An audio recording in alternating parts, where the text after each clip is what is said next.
Hey, this is Kamori, and today we're going to be making Moka's purple armband. I started by cutting out a piece of white fabric, just because I don't have any stretch purple fabric, and made it slightly longer on one end, and that's going to be the end further up the arm, and then around the wrist hand area is slightly smaller.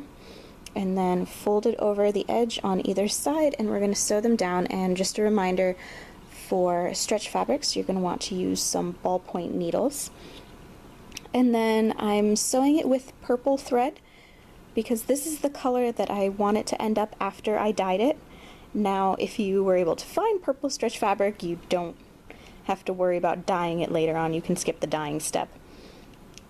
But this is because polyester thread does not take up dye very well unless you're using synthetic dye, or excuse me, dye intended for synthetic materials, which I'm not, so I'm just going to start by sewing it with purple thread so everything matches in the end.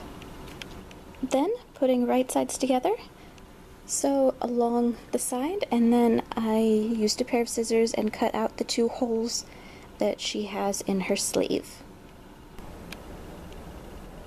For the dye, I'm using the Rit liquid dye in purple. And once again, I don't really have a proper place to dye fabrics, so I'm just doing it in a mason jar. And we'll just kind of let this marinate a little bit, and we'll see how it turns out. And this is what the armband looks like after it's been dried. The dye ended up having a little bit more of a pink undertone than I thought it would, but that's okay because the dress is red, so everything goes well together.